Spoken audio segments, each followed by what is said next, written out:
안녕하셨습니까?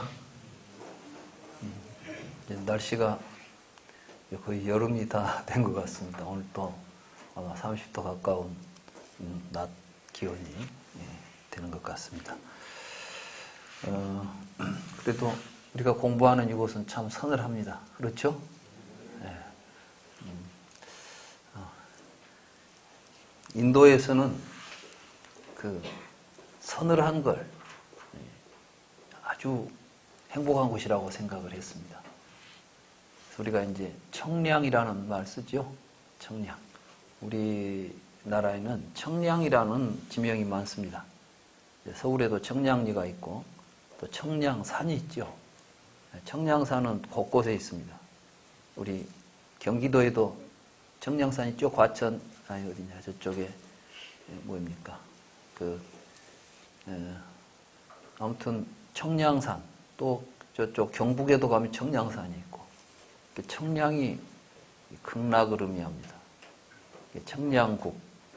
인도가 좀 더운 곳이다 보니까 더운 곳에서는 그저 시원하기만 해도 행복감을 느꼈던 것 같습니다.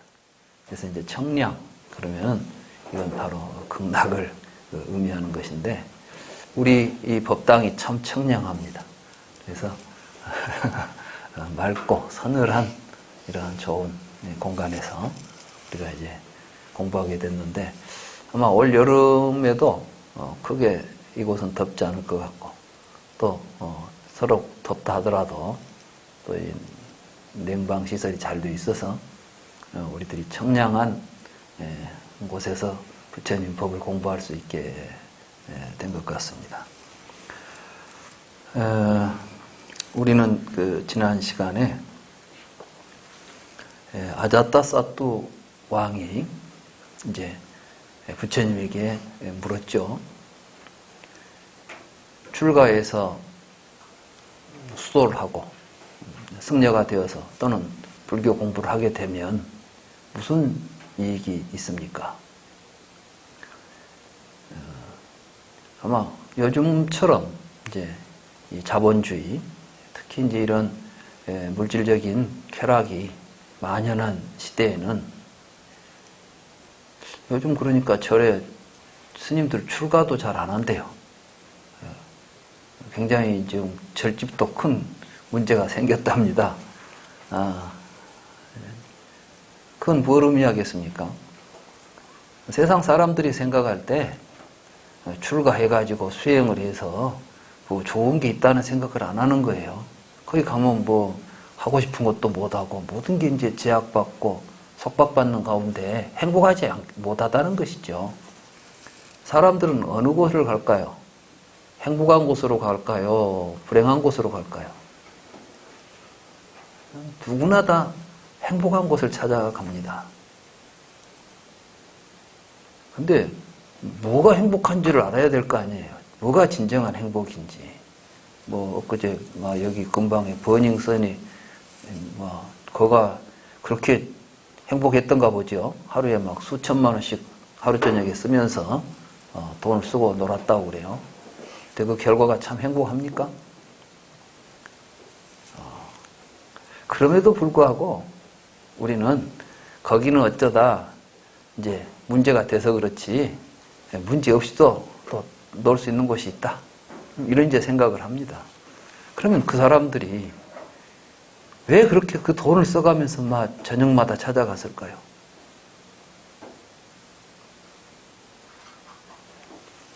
우리는 거기가 행복하다는 생각을 하기 전에 그 돈을 써서라도 거기를 가야만 했던 그 사람들의 심리를 한번 생각해 봐야 됩니다.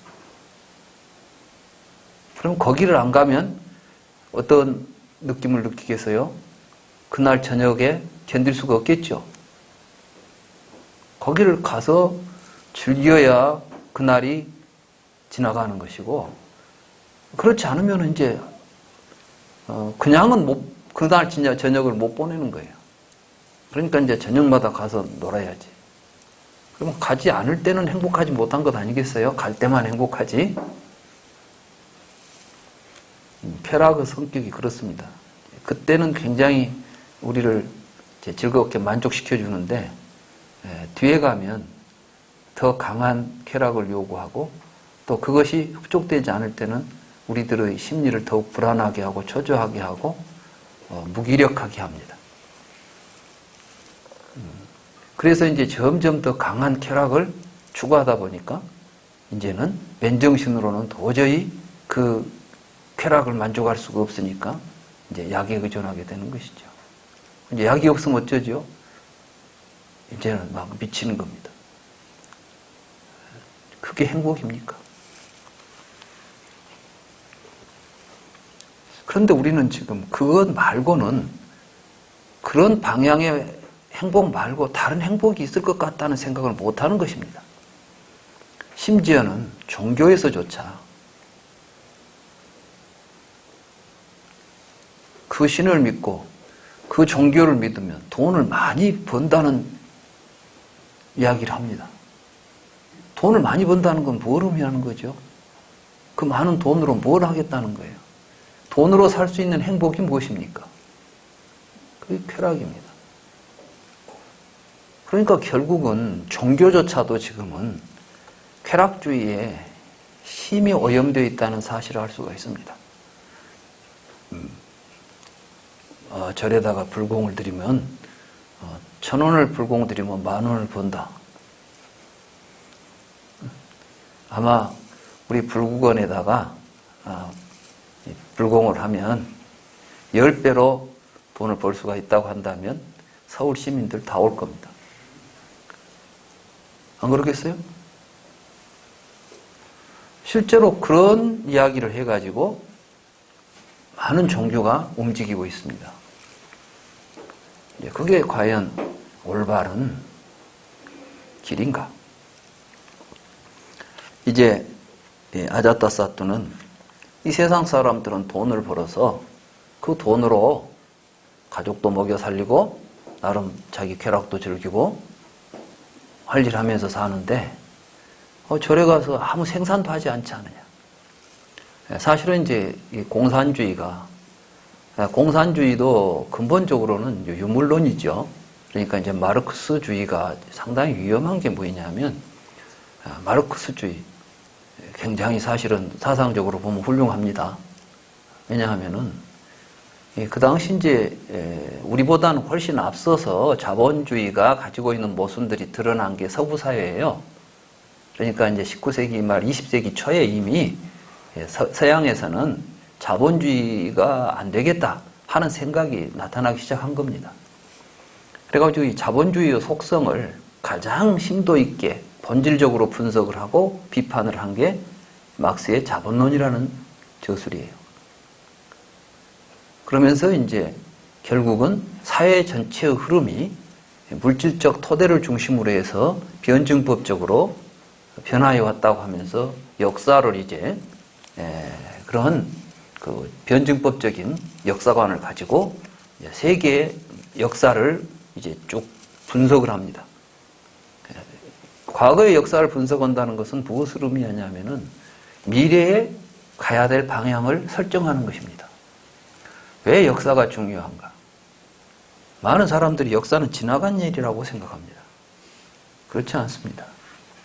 지나간 일이 있으니까 앞으로 갈 일도 있는 것입니다. 여러분들이 가야 될 길은 이미 과거에 출발해서 왔던 것입니다. 거기에 연장선상에서 내 길이 정해지겠죠? 여러분들이 어느 길을 가는데 출발해서 지금까지 왔던 것은 전혀 무시하고 지금 여기서 어디로 길을 가야 되겠습니까? 우리 인생도 그렇고 역사도 그렇습니다. 그렇기 때문에 지난번에 절이 가서 잘못되었다면 그리 안 가야 되겠죠. 이쪽으로 가는 게 좋다고 생각하면 이쪽으로 가야 되겠죠. 그래서 이제 그러한 역사적인 그 안목을 갖는 게 굉장히 중요합니다. 불교도 사회 철학이 있고 역사 철학이 있습니다. 근데 안타까운 것은 앞으로 이제 우리가 이 책을 통해서 불교의 사회 철학이 어떤 것이고 역사 철학이 어떤 것인가를 배우게 될 것입니다. 부처님은 분명히 그러한 설법을 하고 있습니다. 그런데 많은 사람들이 부처님의 그 가르침을 그 속에 그러한 역사 철학이고 사회 철학적인 내용이 있다는 사실을 알아채지 못하는 데 문제가 있는 것입니다. 마치 불교는 윤회에서 벗어나서 윤회를 안 하는 걸 추구하는 종교다. 해탈이라는 말이 이제 그렇게 우리에게 이해가 되는 것이죠. 그러다 보니까 나 뭐 윤회설 이야기하고 윤회에서 벗어나려면 어떻게 해야 될까? 네 힘으로 안 되면은 뭐 어디 불공을 들여서 해탈해야 된다는 또 이런 식으로 이제 되면은 이것은 부처님의 본 가르침과는 너무 멀어져 버리는 것이죠. 그래서 여기서 이제 이 아자타사투는 부처님한테 세상 사람들은 이렇게 물질적인 토대를 통해서 행복을 추구하고 있는데 절에 스님들이 일을 합니까? 돈을 봅니까? 뭐 일도 안 하고 무의도식 하는 사람들 거기 가서 무슨 좋은 결과가 있는가? 거기 가서 얻을 수 있는 좋은 결과란 무엇인가? 이때 말하는 좋은 결과란 뭐겠습니까? 요즘 사람들은 무슨 결과를 다 돈으로 환산을 해야 돼요. 그러니까 행복도 뭐 돈이 얼마치 행복이라고 다 행복까지도 돈으로 환산을 하더라고요. 근데 이제 여기서 지금 이제 그 아자타사투도 일반적으로 말하면 우리 눈에 보이는 결과물이에요. 눈에 보이는 결과물. 근데 사실 종교는 눈에 보이는 결과물이 없는 것처럼 보이죠. 그래서 이제 마르크스 같은 사람, 특히 이제 그 공산주의에서는 종교는 마약과 같다. 현실적으로는 아무것도 해주지 않고 아무런 득도 없는데 환상을 가지고 그 환상을 부추긴다는 거죠. 어찌 보면 기독교 같은 서양의 종교는 마르크스가 정확하게 그 본질을 꿰뚫어 봤는지도 모르겠습니다. 그러나 불교의 경우는 그게 아닙니다. 불교는 중독을 일으키는 종교가 아니라 중독에서 벗어나는 종교입니다. 그건 분명하게 여러분들이 인식해야 되는데 사실 우리들은 전부가 다 중독이 되어 있습니다. 어떻게 중독이 되어 있냐면 자신의 삶에 중독되어 있어요. 그러니까 지금까지 생각해 오던 방식에 길들여져 있죠. 그래서 그 방향으로만 그런 식으로밖에 생각을 못하고 그런 식으로밖에 행동할 줄을 모릅니다. 그런가 하면은 사회 구조에 또 길들여져 있습니다. 그래서 어떤 사회가 하나가 형성이 되면 그 사회 속에서 그대로 따라가는 것을 너무나 일반적으로 당연하게 생각하고 거기서 벗어날 줄을 모르죠. 거기서 좀 벗어난다고 생각이 되면 위험하다고 생각하고 걱정하고 근심하게 되잖아요. 그래서 항상 이제 진보적인 생각을 가진 사람들을 보수적인 시각에서 본다면 위험하다고 생각하고 거부하게 되는 것입니다. 우리는 지금 이 사문과경 사마냐팔라 소타를 읽을 때 부처님 당시의 인도 사회를 한번 생각해 볼 필요가 있습니다. 그건 뭐냐 하면 부처님이 살아계셨던 지금부터 2600년 전 인도는 지금 우리가 살고 있는 시대 같은 그러한 시대가 아닙니다. 그때는 이제 인도에는 브라만교가 지배하고 있었고 종교적으로 그 가운데 이 세상을 창조한 브라만 신이 모든 인간을 사성의 카스트로 다시 말해서 계급으로 말하자면 창조했다는 것이죠. 그러니까 브라만은 바라문 신의 입에서 나왔다는 거예요. 입에서. 그러니까 그 사람들은 제사를 지내고 뭐 이런 기도를 하고 하는 말을 하고 살도록 돼 있어요. 근데 이 말이라는 게 사실은 여러분들은 우리가 하는 이 말에 대해서 이게 얼마나 중요하고 우리의 삶을 얼마나 크게 지배하고 있는지를 잘 눈치를 못 채고 계시죠. 날마다 쓰는 말이니까 뭐 별 의미 별로 그렇게 여러분들이 사용하고 계시는 말에 대해서 이 말이 얼마나 큰 가치가 있을까, 얼마나 중요한 것일까를 생각해 본 적 있습니까?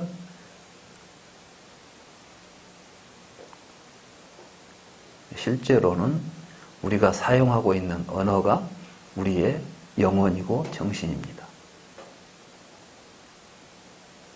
말이라는 것이. 그런데 그 말을 지배하고 있는 사람이 뭐죠? 사회를 지배하는 거예요. 그 말이 이제 언어가 되고 문자가 되고 학문이 되고 지금 우리가 하고 있는 모든 지적인 사유나 이런 것들은 뭘로 하죠? 말로 합니다. 여러분들이 뭐 생각하면은 전부 뭘 가지고 생각을 해요? 여러분들이 알고 있는 단어를 가지고 생각하죠? 여러분이 모르는 말을 가지고 생각할 수 있겠어요? 없겠어요? 여러분들이 알지 못하고 있는 언어에 대해서는 생각할 수도 없고, 인식할 수도 없고, 그 자체가 아예 없는 거예요. 아예 없는 거예요. 그러니까 지금 우리에게 존재로서 모든 걸 드러내는 건 뭐예요? 언어인 것입니다. 그 언어를 지금 지배하고 있는 계층이 누구예요? 브라만이에요. 그래서 이제 그 언어가 누구고 뭣도 되냐면은 신과의 소통도 돼요. 우리가 신에게 기도할 때 가만히 있습니까? 뭔 말을 합니까? 교회에서 내 교회 가보니까 제일 많은 게 기도하고 찬송이에요.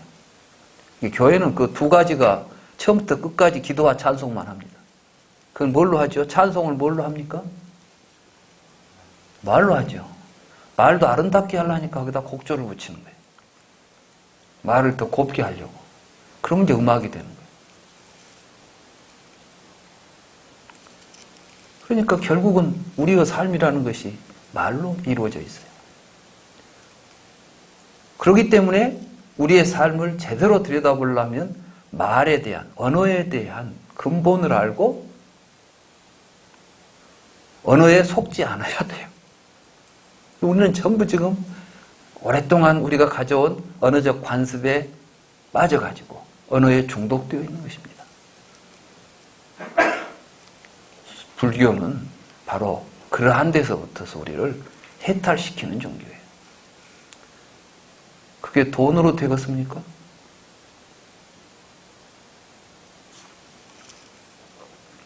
그리고 이제 그러한 해탈을 통해서 우리가 어떤 즐거움을 느낄 수 있는지, 자, 그랬을 때 우리에게는 어떤 결과가 오는지에 대해서는 여러분들은 아직까지 상상도 못 해봤고 경험도 못 해봤을 것입니다. 부처님께서는 그걸 깨닫고 그 새로운 세계를 우리에게 열어 보여주신 분입니다.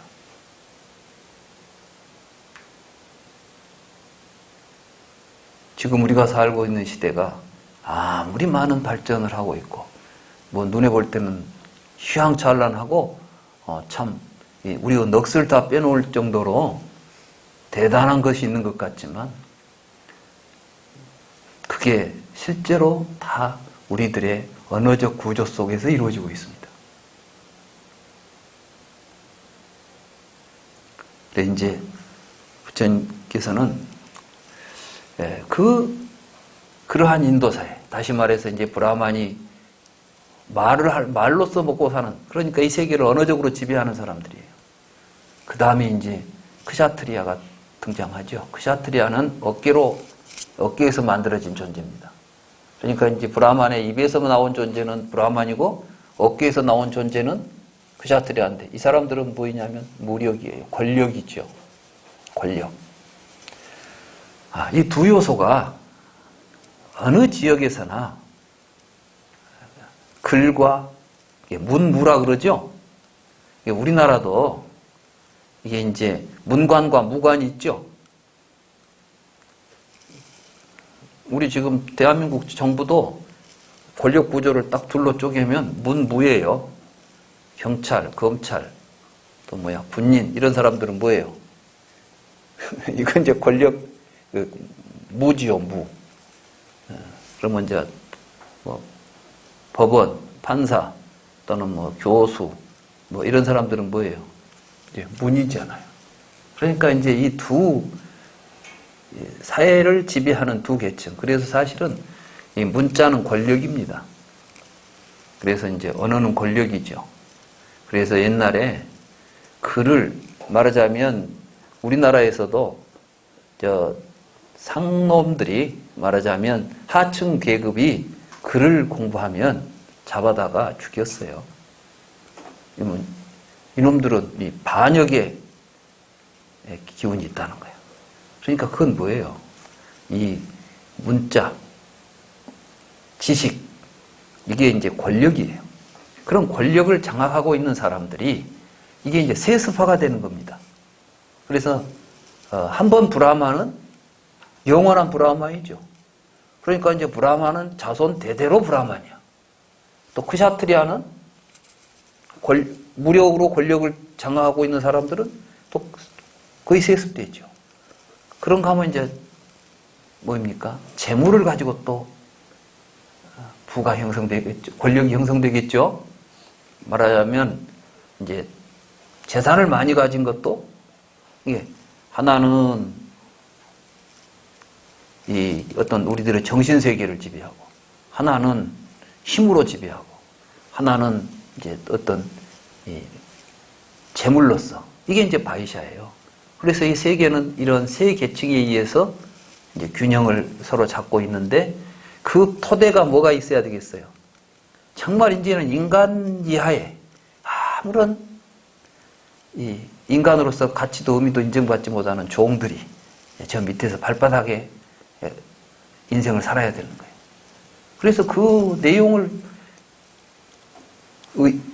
뭐랄까요? 비유적으로 지금 표현하고 있는 게 브라만으로부터 나온 사선 카스트들인 것입니다.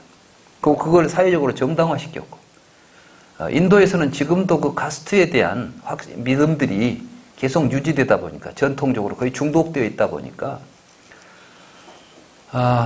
하층에 있는 사람들이 불만이 없대요. 뭔가 지금 우리가 이렇게 살면 되겠어? 뭐 이런 생각이 있어야 새로운 삶의 길을 찾아가고, 사회가 뭐 잘못됐다고 생각하고 저항도 하고 할 거 아니에요. 근데 나는 본래 태어날 때 수드라로 태어났는데 나보고 어쩌라고. 나는 그냥 수드라예요, 수드라. 그래, 수드라로 살면 돼. 그러니까 사회적으로 보면 안정되어 있는 것 같지만은 인간의 삶에서 본다면 수드라의 삶이 과연 바람직한 삶이 나올 수 있겠습니까? 이런 사회에서 부처님은 자신의 교단에 계급을 없애버립니다. 실제로 이제 그런 일이 있었지 않습니까? 지게제일이라고 하는 오팔리 존자 있죠? 오팔리라고 하는 분은 본래 수드라였어요. 이게 가장 천민이죠. 그래서 이제 이 사람이 하는 일은 머리 깎는 사람이에요. 말하자면 그 머리를 치장해주는 그런 이제 귀족들 머리를 치장해주는 사람인데, 부처님이 이제 그 카필라성에 고향에 7년 만에 돌아옵니다. 그러니까 그 동네에 있는 왕자들, 다시 말해서 석가족의 왕자들이 그때 굉장히 많은 사람들이 이제 부처님 따라서 출가를 합니다. 그때 부처님 아들도 출가하고, 안한존자도 출가하고, 아나율존자도 출가하고, 데바다타도 출가하고, 석가족들이 다투어 출가를 하니까 이 사람들이 이제 출가하면서 우팔리가 이제 머리를 머리 깎는 사람 아니에요. 거기 들려가지고는 이제 그 머리에 장식하고 있던 모든 장신구들을 전부 줬어요. 그러니까 근데 이 귀한 걸 왜 저한테 줍니까? 그러니까 오늘은 이제 출가하는데 부처님한테 출가하면 머리 깎아버리니까 이런 거 필요 없다. 그러니까 네 가져라 하고 줬어요. 우팔리가 처음엔 얼마나 좋았겠어요. 막 금은 부하가 들어오는데. 가만히 생각해 보니까 왜 저 사람들이 버리고 가는 걸 내가 집어들여야 되지? 그렇잖아요. 아무리 좋지만 저 사람들이 버리고 갈 땐 더 좋은 게 있을 텐데. 분명히 부처님한테 가면 더 좋은 것이 있는 게 분명하다. 그리고 이제 부처님에게 바로 갔습니다. 근데 그때 이제 왕자들은 이제 출가하고 나면 뭐 술도 못 먹지, 재밌게 놀지도 못하겠다. 쉽게 말하면 버닝썬 같은 데 가서 놀지도 못할 테니까 이제 이번에 가서 이제 오늘 저녁에 재밌게 놀고 내일 출가하기로 하자. 그래가지고 이 사람들은 이제 마지막 쾌락을 즐기기로 하고 이제 하루 늦게 부처님한테 갔습니다. 근데 우팔리는 그날 당일에 이제 그 왕자들이 준 모든 금은 부화는 던져버리고 부처님에게 갔습니다. 부처님에게 가니까 부처님께서 이제 머리를 깎아서 이제 스님이 됐죠.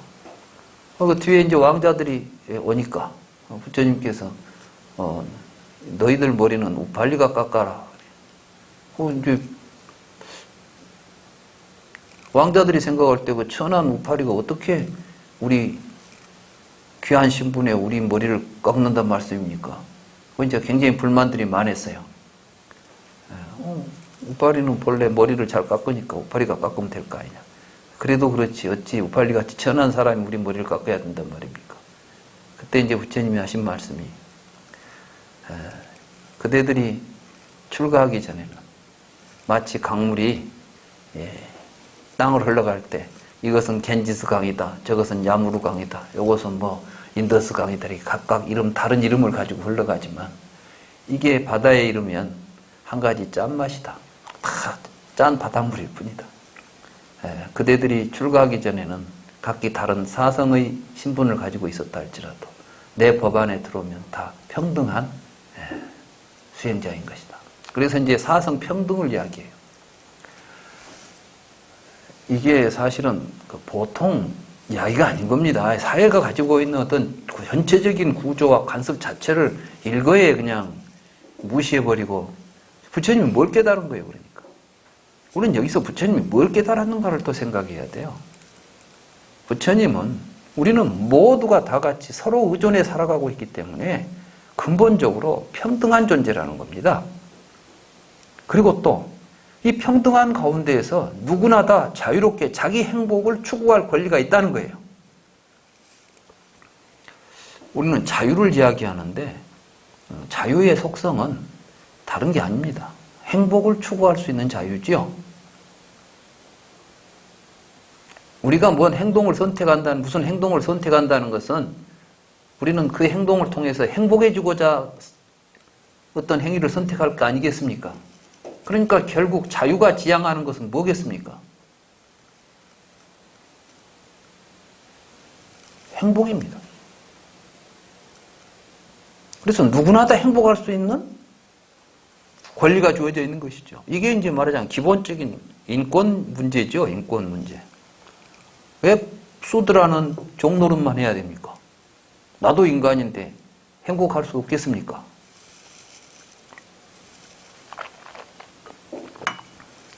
사실 부처님께서 이제 처음으로 사문에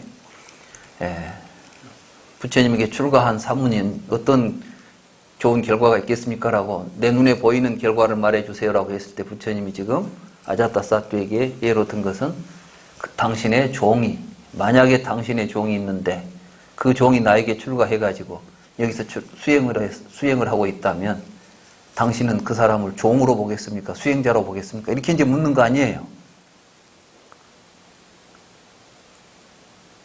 여기서 대답은 어떻게 나옵니까? 이미 출가해서 수행한다면 그건 수행자지 종이 아닙니다라고 말하지 않습니까? 사실은 이 말 속에는 우리가 생각할 때는 별 의미가 없는 것처럼 보이지만 인간을 어떤 인간인가? 인간을 결정하는 것은 주어진 사회적 구조 속에서 나타나는 신분이 아니라 그 사람이 하고 있는 행실이라는 걸 이야기하는 겁니다. 지금 이 사람이 지금 와서 수행을 하면 수행자가 아니냐. 당신 밑에서 종노릇을 할 때는 종이지만 내가 이제 더 이상 종노릇 하면 안 되겠다. 아자타사투도 사람이고 나도 사람이다. 그러니 나도 사람답게 살아야 되겠다. 이런 생각을 가지고 출가한다고 되어 있죠. 여기 이제 보십시오. 여기 보면 뭐라고 되어 있어요.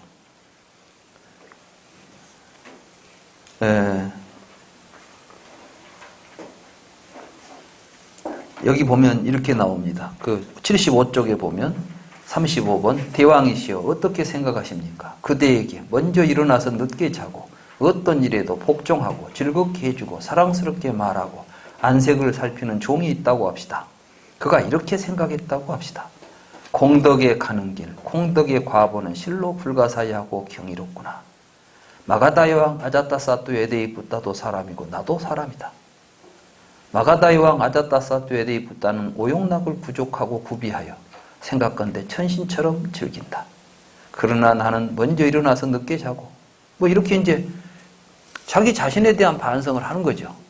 근데 이 사람이 지금 하는 이야기를 보면 재밌어요. 아자타사투도 사람이고 나도 사람이다. 평등의 자각입니다. 저는 이 불교를 통해서 우리들이 해야 될 매우 중요한 깨달음은 이 깨달음이 바로 이 평등이라고 봅니다.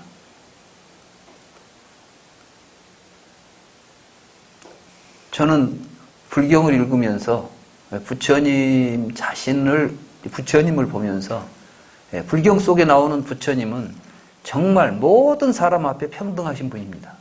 자기 자신도 다른 사람과 차별되게 보지 않았습니다. 제가 요즘 이제 성직자들이 마치 성직은 일반 신도들보다 더 높은 지위인 것처럼 차별적인 위치에 있는 것처럼 생각한다는 것을 보고 그런 걸 볼 때마다 저는 특히 이제 불교는 그래서는 안 됩니다. 왜냐하면은 불교는 근본이 평등을 가지고 출발한 종교인데 그 종교를 가르치면서 자기 의식이 불평등하다면 그게 되겠습니까? 실제로 부처님을 보면 부처님은 조금도 차별된 생각을 하지 않고 있습니다.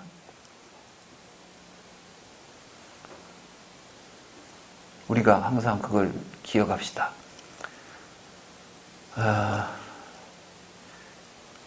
내가 차별받기 싫으면 스스로 차별하지 마십시오. 세상은 차별이 본래 존재하지 않습니다. 우리들이 차별하기 시작하면서부터 차별이 존재하게 됐겠죠? 세상에 본래 차별이 있었겠습니까? 우리가 차별하는 생각을 가지니까 나타났겠습니까? 차별하는 생각을 가지니까 나타나는 거예요. 이 문제를 그럼 어떻게 해결해야 되겠어요? 평등한 사회를 만들기 위해서 우리가 가서 싸우고 해서 될 문제가 아닙니다. 우리는 자꾸 자유와 평등을 얻기 위해서 투쟁을 해야 된다는 생각. 이게 이제 서구적 생각이에요. 서양 사람들은 이걸 지금까지 그들의 역사는 가진 자들이 힘으로 정복되지 않고서는 가진 걸 내놓은 역사가 없어요. 서양 역사가 그렇습니다. 그렇기 때문에 그들은 반드시 뭘 얻으려면은 전쟁이 필수적이라고 생각합니다. 그러한 생각이 지금 이 사회를 지배하고 있고 이 세계를 지배하고 있기 때문에 문제가 있는 것입니다. 부처님은 어떤 식으로 문제를 해결하려고 하죠? 우리들의 의식을 변화시키려고 하는 거죠. 세계 독립운동사에서 무저항, 비폭력으로 성공한 사례가 인도에서 있었죠. 간디가 영국하고 상대해서 영국이 무력으로 억압하고 있으니까 우리가 무력 투쟁을 하자고 하지 않았습니다. 그리고 많은 사람들에게 의식을 변화시키려고 했습니다. 간디가 했던 운동이 뭐였냐 하면 물레를 돌리는 운동이었어요. 그 간디가 보면 물레를 돌리고 있죠. 간디라는 분이 그냥 단순히 무저항, 비폭력, 평화주의 이렇게 간 게 아니에요. 세상을 변화시키고 뭔가를 이제 성취시키려면 알아야 됩니다. 속성을. 알고 해야 돼요. 영국이 인도를 지배한 것이 땅덩어리를 지배하고 싶어서 지배했겠습니까? 인도 사람들의 노동력과 그들의 생산물들을 착취하려고 지금 지배하는 거예요. 이게 식민지라는 게. 그러니까 이제 거기가 이제 면이 좋잖아요. 그때는 이제 옷이 지금처럼 화학 섬유가 없으니까 오직 면에 의해서 이제 우리 삶에 있어서 의식주라는 건 필수적이잖아요. 의식주 그 중에서 이제 이 옷이 지배하고 있는 것도 굉장히 크죠. 그걸 이제 서양의 사실은 산업혁명이라는 것은 무엇으로 일어나냐면 의류산업으로 일어나는 거예요. 영국이 왜 그렇게 갑자기 부국이 됩니까? 그건 바로 방직공장을 만들었어요. 옛날에는 배를 짜려면 우리 어렸을 때 우리 어머니가 배를 한번 짜가지고 옷을 한번 해 입으려면 겨울 내내 배틀에 앉아가지고 배를 짜면 식구들 옷 한번 해 입을지 말지 하는 천을 짜는 거야. 잠도 안 자고 낮에는 일하고 밤마다 배 짜가지고 하면 겨우 옷 하나 만들어내는 거예요. 그러니까 옷을 한번 입으면은 이게 평생 입는 거죠. 껌에 있고 어디에서. 그런데 이제 방직공장이 나오니까 사람이 하던 짓보다 훨씬 더 빨리 기계가 하니까 생산량이 늘어나죠. 원료를 수입해야 되겠죠. 원료 만들 곳을 찾아가니까 이제 인도가 목화가 좋으니까.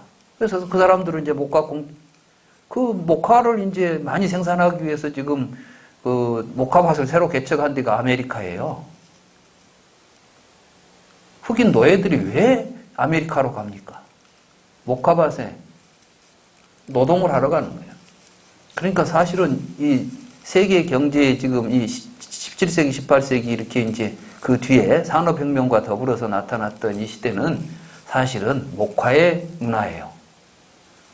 그때 이제 인도에서 생산되는 목화는 싼 값에 가져가죠. 공장에서 만들어가지고 비싼 값에 팝니다. 그러면 이 사람들은 죽으라고 일해갖고 싼 값에 팔고 옷 한 벌 입으려면 비싼 값에 사니까 경제적으로 보면은 뭐 시세대로 가는 거야. 우리가 볼 때는 시세대로 가니까 잘 공정 거래가 잘 되고 있는 것 같이 보이잖아요. 그게 지금 국제적으로 이제는 담장이 없이 그냥 이루어져 버린 게 뭐냐면은 이게 세계화예요, 세계화. 우리가 지금 뭐 경제가 세계화되었다 하지만은 그러니까 결국은 어떻게 돼요? 자본이 없는 나라는 엄청난 고생을 하면서 일하고 뭘 다 해도 먹은 것은 없고 돈 있는 나라에서는 가만히 앉아 있어도 돈을 버는 이러한 구조가 자본주의가 가지고 있는 구조예요. 그 구조 속에서 인도가 지금 당하고 있는 거예요. 간디는 그걸 파악한 사람이에요. 그래서 그걸 극복하려면 뭐 해야 되겠어요? 시류에 쫓아가면 안 돼요. 결국 우리는 우리 옷을 우리가 만들어 입자는 거지. 근데 그 당시 인도에 뭐 공장이 있습니까? 기계가 있습니까? 그럼 뭐 해야 돼? 우리가 영국 사람 것 안 사 입으면 된다는 거야. 그럼 어떻게 하죠? 우리가 옛날 하던 식으로 우리 옷 우리가 만들어 입자는 거야. 나부터 하겠다는 거지. 그래서 간디부터서 물레를 돌려가지고 옷을 입겠다는 거예요. 그러니까 간디가 뭐 멋진 양복 입고 나오던가요. 허름은 저 인도 뭐 옷 같은 거 걸치고 다니던가요.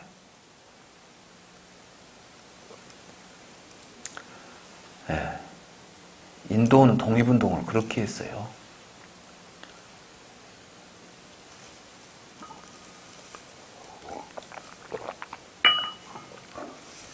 서양에서는 지금까지 찾아보지 못했던 새로운 투쟁 방법을 이제 인도 사람들은 그들의 문화 속에서 찾아낸 것입니다. 저는 우리들의 그 동양의 오랜 그 사상과 문화 속에는 이렇게 아주 고귀하고 인류 삶을 한 차원 높일 수 있는 매우 가치 있는 철학과 사상이 많이 있다고 봅니다. 그 중에서도 저는 가장 위대한 사상을 불교라고 보고 있습니다. 그랬기 때문에 저는 제 평생을 이 공부를 해왔고 평생 이 공부를 하면서도 정말 깊이 공부를 하면서 내가 이제 시간이 가면 갈수록 더욱더 감탄하고 이게 정말 우리에게 얼마나 절실히 필요한 것인가. 그런 걸 느끼기 때문에 지금 이런 공부를 같이 하자고 제가 나선 것입니다.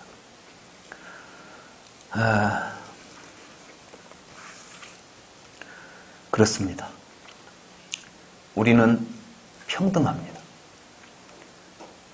가만히 생각해 보십시오. 우리가 불평등할 이유가 뭐가 있습니까? 네가 사람이면 나도 사람이고 네가 눈 있으면 나도 눈이 있고 그렇잖아요. 그렇기 때문에 우리가 평등하다는 것을 느꼈을 때는 자기 평등을 이야기할 때 다른 사람도 평등하게 봐야 됩니다.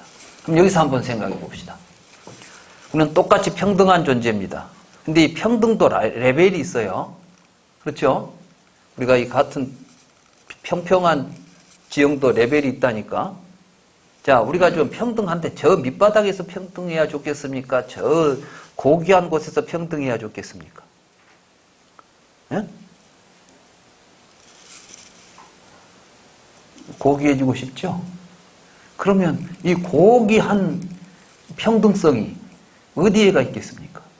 어디에 고귀한 게 어디가 있겠습니까? 우리가 모두가 다 같이 똑같은 평등한 존재들입니다. 그런데 그걸 갖다 아주 가치 없는 존재로 우리가 서로를 본다고 생각해 봅시다. 그럼 어떻게 되죠? 우리는 아주 가치 없는 존재로서 평등해지겠죠. 그럼 우리가 좀 더 높아지려면 어떻게 해야 되겠어요? 우리 스스로를 존엄하게 봐야 되겠죠. 그러면 내가 존엄하게 보려면 어떻게 해야 되겠어요? 내가 존엄해지려면 어떻게 해야 되겠냐고. 상대방을 존엄하게 봐야 돼요. 왜냐하면 그 사람하고 나하고 항상 같으니까. 그러니까 내가 상대방을 볼 때 그 사람을 공경하고 존경하면 그 공경받고 존경받는 수준에서 나도 평등해질 수가 있는 거예요. 내가 남을 깔보면 나도 어떻게 돼요? 평등하다니까? 내가 깔보고 있으면 나는 어떤 존재예요? 나도 깔볼 수밖에 없는 존재가 되겠죠?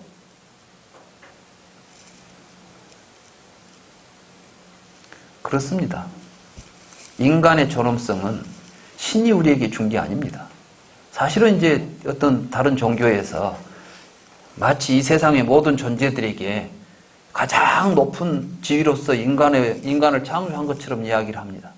그래가지고 마치 막 인간의 다른 생명 가지고는 이야기도 안 하는데 사람의 생명만 이야기하고 막 이 존엄성을 이야기하고 난리가 나죠. 근데 사실은 그 인간의 존엄성은 창조한 신이 우리에게 준 존엄성이 아니라 인간이 인간을 존엄하게 볼 수 있는 존재였기 때문에 그렇습니다. 다른 존재들은 스스로 자기 존재를 존엄하게 볼 능력이 없습니다.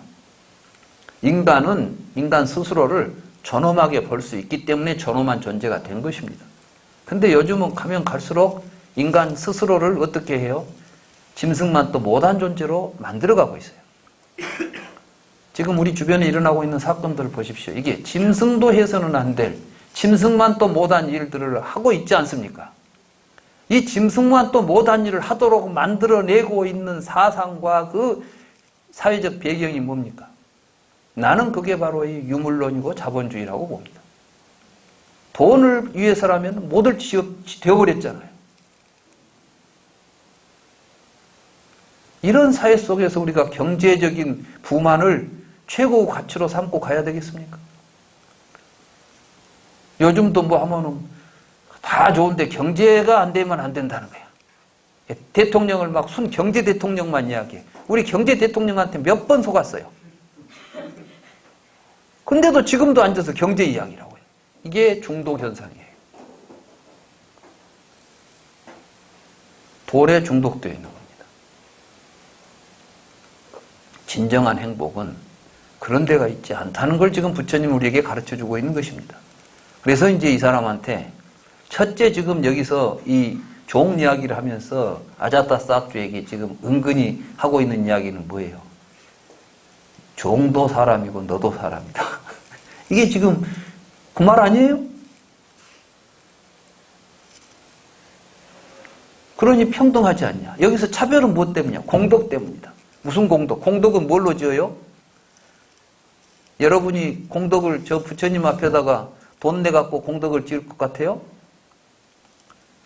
그렇지 않습니다. 공덕은 여러분들의 행실로서 짓는 겁니다. 여러분들이 어떻게 사냐? 여러분들의 삶으로서 공덕이 만들어지는 거예요. 이게 업보는 있으나 작자는 없다는 부처님의 가르침이에요. 그러니까 인간의 존엄은 무엇에 의해서 나타난다고? 우리 행동에 의해서, 우리 업에 의해서 나타납니다. 이게 결과입니다. 근데 이 사람이 지금 그러한 생각을 가지고 출발한 것만 해도 이게 뭐예요? 이미 얼마나 큰 공덕이에요.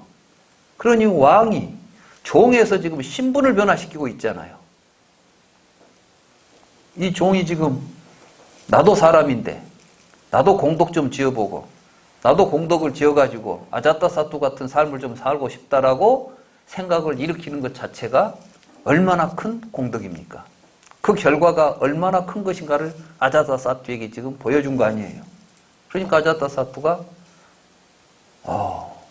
과연 그렇구나. 그렇습니다. 여기서 이제 자유입니다. 자유. 이 평등의 기반 위에서 자유가 설 수 있습니다. 지금까지는 철학적으로 자유와 평등이 항상 대립했어요. 그러니까 이 철학이 이게 서양에서 지금까지 논의되었던 자유와 평등의 문제는 항상 서로 모순 갈등의 문제였습니다. 그러니까 이제 자유민주주의, 그러면은 자본주의가 이제 자유민주주의라는 이름 아래서 이때 자유는 뭐예요? 지 멋대로 지 욕망을 추구할 수 있는 자유입니다. 근데 지 멋대로 욕망을 추구하려고 보면은 다른 사람들하고 같이 공존할 수 있겠어요, 없겠어요? 예를 들면 여기 책 하나를 놓고 갖고 싶은 사람들이 이제 모여들었어요. 그럼 어떤 일이 벌어져요? 싸워야 되잖아요. 나도 이걸 가질 수 있는 자유가 있고 너도 자유가 있다면 이제는 그 자유를 통해서 자유를 자기가 성취하기 위해서는 무엇을 해야 돼요? 싸워서 이겨야 되죠. 그러니까 이제 자유를 표방하는 곳에서는 반드시 경쟁이 있어야 돼요.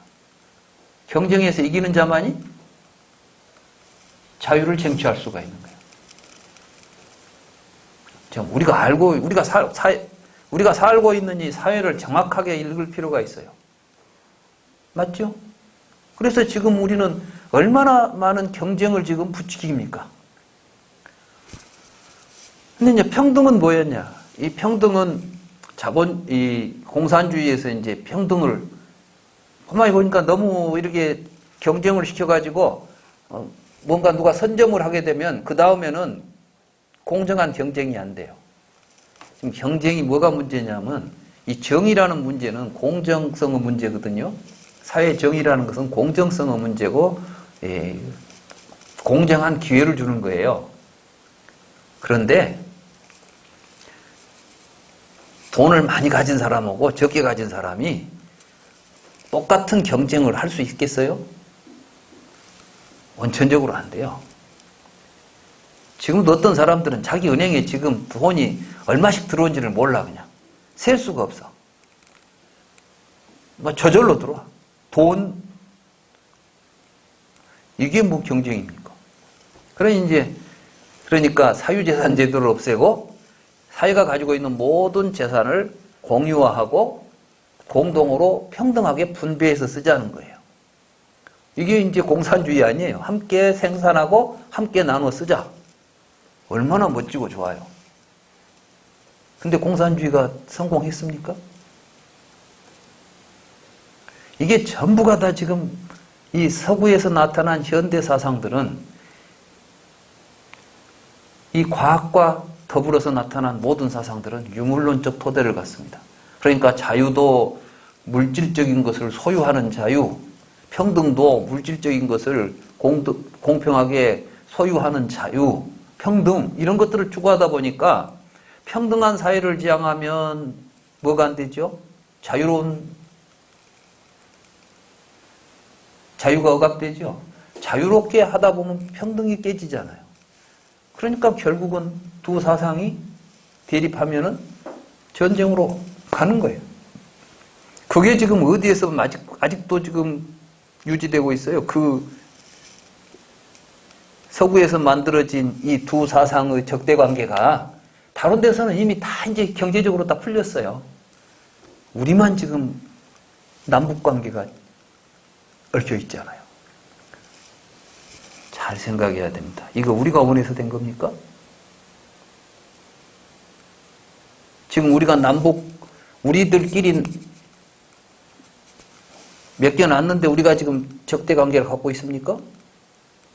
우리가 아무리 가까워질라 해도 못하게 하는 세력들이 있잖아요.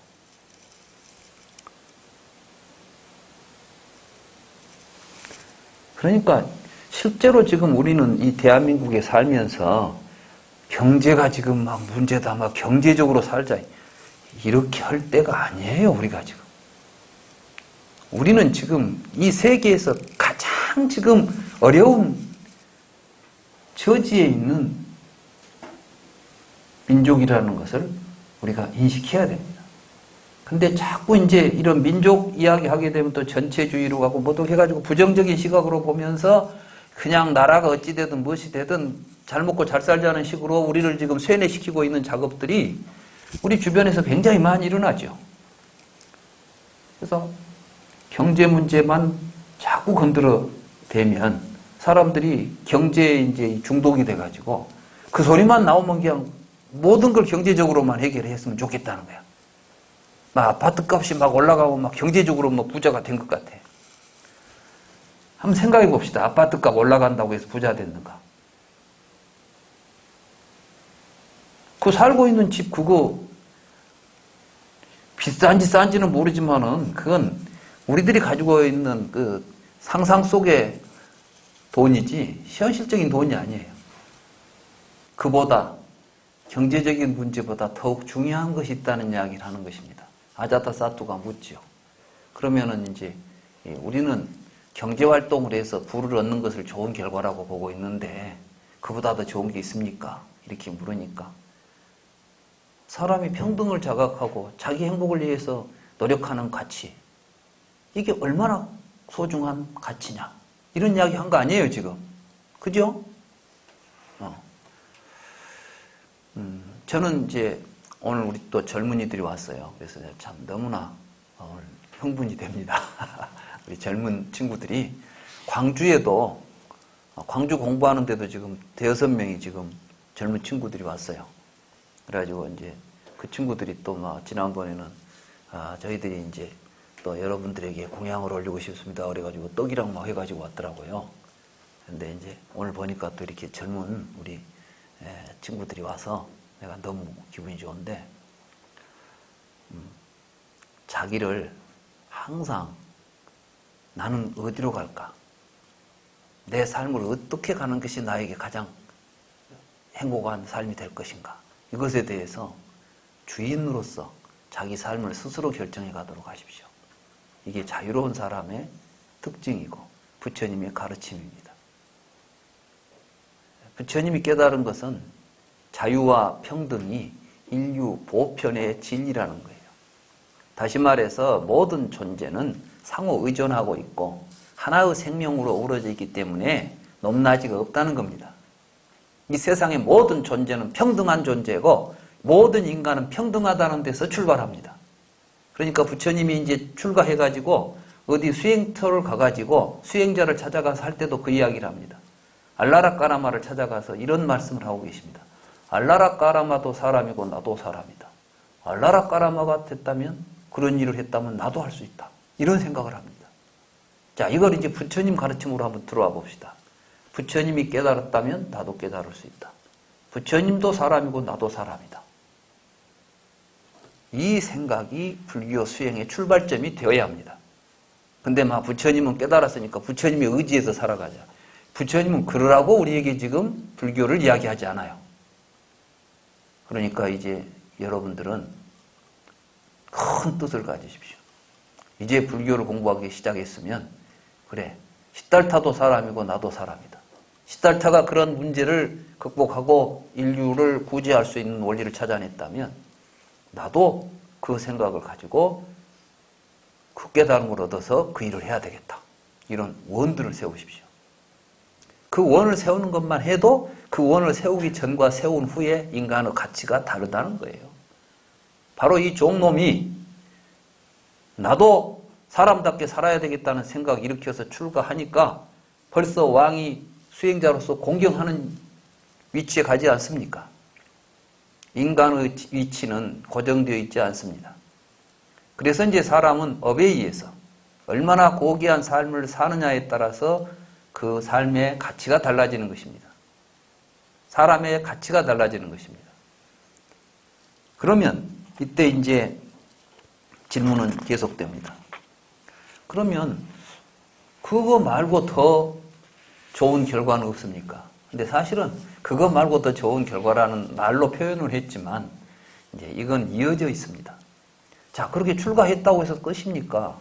그 출가한 다음에는 또 더 높은 가치 있는 행복한 자리, 저 좋은 결과를 얻을 수 있는 뭐 수행은 무엇입니까? 라고 묻는 것이죠.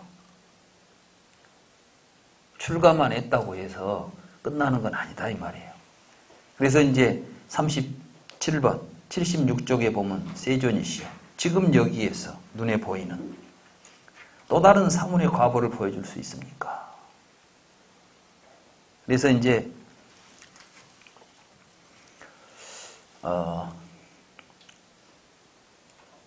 출가를 하는가. 그래서 이제 오용락을 여기 보면 이런 이야기겠죠. 공덕에 가는 길을 공덕에 과보는 실로 불가사의 하구나. 여기 보면 계속해서 이제 이렇게 어떤 이제 평등한 관계 속에서 자기도 좀 더 훌륭한 삶을 살고 싶은 마음을 일으켜서 농부가 출가를 하고 또 여기 보면 이제 40쪽에 봅시다. 77쪽에 그 40번 한번 봅시다. 이제 아자타사투에게 부처님께서는 이제 아자타사투가 보다 더 높은 또 보다 더 좋은 과보가 있는가 이렇게 물었을 때 아라한, 원만하고 바르게 깨달으신 분, 암과 실천을 구족하신 분, 행복하신 분, 세상을 잘 아시는 분, 위없는 분, 사람을 길들여 바른 길로 이끄시는 분, 천신과 인간의 스승, 진리를 깨달으신 분, 세존으로 불리는 열애가 이 세상에 출현합니다. 그는 천계, 마라, 범천을 포함한 이 세상을 사문과 바라문, 왕과 백성을 포함한 인간계를 수승한 지혜로 몸소 체득하여 알려줍니다. 그는 처음도 좋고 중간도 좋고 마지막도 좋은 의미 있고 명쾌하고 완벽한 진리를 가르치며 청정한 법명을 알려줍니다. 그 진리를 거사나 거사의 아들이나 다른 가문에 태어난 사람이 듣습니다. 그는 그 진리를 듣고 열애에 대한 믿음을 성취합니다. 믿음을 성취하면 그는 이렇게 생각합니다. 속세의 삶은 번거로운 홍진의 세계요. 출가는 걸림없는 노지와 같다. 속가에 살면서 완전하고 청정하고 밝은 법명을 수행하기는 쉽지 않다. 나는 머리와 수염을 깎고 가사와 바루를 지니고 집을 떠나 출가하는 것이 어떨까? 그는 그 후에 크고 작은 재산을 버리고 가깝고 먼 친족을 버리고 머리와 수염을 깎고 가사와 바루를 지니고 집을 떠나 출가합니다. 그는 이와 같이 출가하여 별해탈 유리를 수호하며 살아가나니 행동 규범을 갖추어 하찮은 죄에서도 두려움을 보고 학계를 수지하여 학습하며 착한 신업과 구업을 성취하여 감각 활동을 하면서 문을 지키고, 이 감각 활동은 이제 우리가 그 육근이라고 하는 근 있죠? 육근, 근. 이게 이제 인드리아인데, 이걸 이 아비달마 이쪽에서 이제 이 근을 우리 몸에 있는 이 신체적 감각 기관으로 해석을 합니다. 그러니까 이제 육근은 사대로 돼 있다. 지수화풍 사대로 된 물질로 만들어진 신체의 일부라고 이해를 하게 되죠. 그래서 이제 색법에 속하잖아요. 안이비설신이. 근데 이건 그 개념의 오류도 있으려니와 굉장히 잘못된 해석입니다. 불경 속에서 육근은 뭐냐 하면 우리 얼굴에 붙어 있는 눈, 귀, 코가 아니라 우리가 지각 활동을 의미하는 겁니다. 보고, 듣고, 냄새 맡고, 맛보고, 만지는 지각 활동. 그때 지각 활동을 할 때 지키라는 거예요. 지켜보라는 거예요. 지각 활동을. 이걸 보고 육근을 수호한다. 이렇게 말하는 것이고, 이게 이제 불교 수행의 출발점입니다. 그래서 이제 지금 그 불교 수행을 쭉 이제 이야기해 주는 거예요. 그래서 문을 지키고 계를 성취한 청정한 생활을 하며 주의 집중과 알아차림을 갖추고 지족하며 지냅니다. 이제 수행을 하는 사람들은 수행을 할 때 항상 자기의 삶을 항상 만족스럽게 바라보고 살아야 된다. 불만 있어가지고 막 뭘 하는 게 아니라 수행자의 삶에 만족할 줄 알아야 된다. 그러니까 말하자면 물질적인 풍요나 감각적 쾌락을 추구하지 않고 이제 드디어 자기의 삶을 자기가 통찰하고 살펴가는 새로운 삶으로 전환이 이제 출가합니다. 여기서 이제 출가는 물론 머리 깎고 절에 들어가는 것이 출가입니다만은 머리 깎고 절에 들어갔다고 해서 출가가 아니라 실제로 수행에서 만족을 느끼고 수행에 전념하는 것을 출가라고 부르는 것이죠. 그래서 여기서 지족한다는 것은 이제 출가에 만족하고 전념할 수 있는 이러한 삶, 이걸 이야기하는 것이죠. 그래서 이제 부처님께서 이제 이 경에서 쭉 하는 이야기는 이렇게 출가한 사람들이 어떤 수행을 해서 어떠한 결과를 얻어가는가 하는 걸 쭉 이제 설명하고 있는 게 이 경의 주 내용입니다. 그리고 여기서 나오는 이 수행의 이 구조, 이런 것들은 거의 이제 말하자면은 뭐랄까요, 이미 하나의 그 모델이 돼요. 그래서 이제 수행 그러면은 전부 똑같은 이와 같은 식의 경전에서 내가 볼 때 이제 경전을 편집하신 분들이 부처님께서 똑같은 말을 여기서 또 하고 저기서 또 하고 하진 않았을 거예요. 근데 부처님께서 이제 말씀하신 수행의 말씀들을 보면 되게 이제 비슷한 틀을 가지고 있을 거 아니에요. 그래서 이제 이런 걸 이제 경전을 편집할 때는 정형구를 만들어요. 말하자면 초선은 이런 식으로 설명하고 일관돼야 될 거 아니에요. 여기서는 이 이야기고 저기서 저 이야기 해서는 안 되겠죠. 그래서 이제 여기저기서 하신 모든 말씀을 종합해가지고 가장 일반적이고 종합적인 내용을 만들어서 정형구를 만들고 부처님께서 설법한 내용 속에다가 이제 계속 집어넣는 식으로 경이 편찬이 되는데 바로 이제 여기에서 지금 여러분들이 보시는 이 내용들이 뒤에 보면 이제 정형구로서 모든 경전에서 이 내용을 그대로 가지고 가고 있습니다. 그러니까 이제 경전이 편찬될 때 어느 경전이 제일 먼저 정형구로서 형성이 됐는지는 알 수 없대. 디가니까야의 순서에서 본다면 지금 사마냐팔라 수타에 나오는 이 정형구가 그 뒤에도 계속해서 반복되고 있다. 이런 이야기가 되겠습니다. 그래서 사실은 이 사마냐팔라 수타가 좀 시간이 오래 걸립니다.